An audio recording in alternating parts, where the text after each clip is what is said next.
ప్రక్రియ ముగిసిన తర్వాత మిగతా పాలకపక్షం కానీ ప్రతిపక్షం పార్టీలు కానీ వారితో సంబంధం లేకుండా జనసేన పార్టీ ఒక వినూత్నమైన విధానంతో ముందుకు పోవాలని పార్టీ స్థాపించడం కూడా జరిగింది. మా అధ్యక్షుడు పవన్ కళ్యాణ్ గారు ఈనాడు రాష్ట్ర రాజకీయాల్లో ఒక విధమైన మార్పు రావాలని కేవలం ధనవంతులకు కేవలం పలుకుబడి ఉన్న వాళ్లకు వ్యక్తులకు కాకుండా సామాన్యుడికి కూడా ఈ రాజకీయ జీవితంలో ప్రవేశం కల్పించాలనే ఉద్దేశంతోనే మొదలుపెట్టాం. ఈ మార్పు మాకు తెలిసినంతవరకు నాంది పలికింది. ఇది ఎంతవరకు పలికిందనే దాని మీద మేము పెద్ద చర్చించుకోదలుచుకోవాలి. ఒక మార్పు మాత్రం రాజకీయాల్లో రావాలనే ఉద్దేశంతో తప్పకుండా అధ్యక్షుడు సఫలమైనాడని చెప్పేదానికి అనేక నిదర్శనాలు ఉన్నాయి. నిత్యము ప్రజలతో మమేకమయ్యి కేవలం ఎన్నికల దృష్టితో కాకుండా వారి సమస్యలను అవగాహన చేసుకొని వారికి సరైన మార్గం చూపాలని నిన్న కొత్తగా ఎన్నికల్లో పోటీ చేసిన శాసన అభ్యర్థులను సీనియర్లను కాకుండా వారి అనుభవాలను పెంచుకోవాలని కొంతమందిని పిలవడం జరిగింది. అంతేగాని అందరినీ పిలవలేదనే భావన కూడా ఉండడం లేదు. వాళ్ళ ముందు అనుభవాలు కొనుక్కోవాలి. ముఖ్యంగా ఒక ప్రొక్లైన్ ఆపరేటర్కు సీట్ ఇచ్చాం మేము.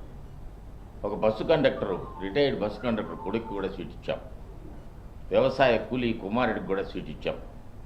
ఈ విధంగా రాజకీయాల్లో ఒక పెను మార్పు రావాలని వాళ్ళ అనుభవాలు చాలా బాగున్నాయి.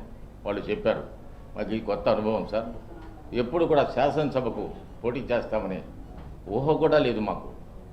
అటువంటి ఊహ లేనోళ్ళను కూడా మమ్మల్ని నిలబెట్టారు. మా వంతు కార్యక్రమం చేస్తాం. వారికి దిశ నిర్దేశం కూడా చేశారు పవన్ కళ్యాణ్ గారు. నిన్న కేవలం ఎన్నికలు అయిపోయిందని ఊరుకోవడానికి లేదు. స్థానిక సంస్థలు ఎన్నికలు వస్తున్నాయి, సర్పంచుల ఎన్నికలు వస్తున్నాయి, ఎంపీటీసీ జడ్పీటీసీ ఈ 13 జిల్లాల్లో కూడా పోటీ చేసిన అభ్యర్థులు వాటితో సహకరించిన జన సైనికులతో కలిపి ఒక ప్రోగ్రాం సెట్ చేయమని కూడా చెప్పారు. ఇప్పుడు అధ్యక్షుడు పవన్ కళ్యాణ్ గారు నెక్స్ట్ పొలిటికల్ క్యాలెండర్ తయారు చేసే దాంట్లో కూడా నిమగ్నమై ఉన్నారు.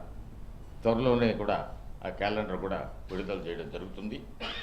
గ్రామ స్థాయి నుంచి ఏ విధంగా పనిచేయాలా, మండల స్థాయి నుంచి ఏ విధంగా పనిచేయాలా, వారి సమస్యలేంటి, మాకు పోరాట యాత్రలు అయితేనేమి, ఎలక్షన్ సమావేశాలు అయితేనేమి, ముఖ్యంగా మా దృష్టికి వచ్చిన త్రాగునీటి సమస్య.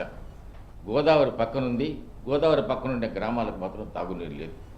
అదేవిధంగా రోడ్లు, అది కొందరికే రోడ్లు వచ్చినాయి, అందరికీ రాలేదు అని కూడా మాకు అక్కడక్కడ చెప్పడం జరిగింది.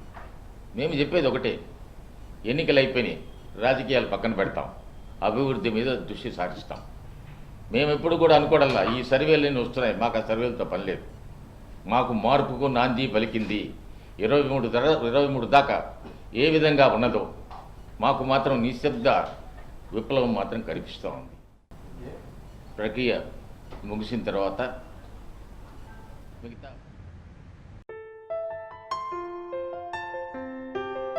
Hello, this is your Nandu. Please do subscribe to New Waves Media.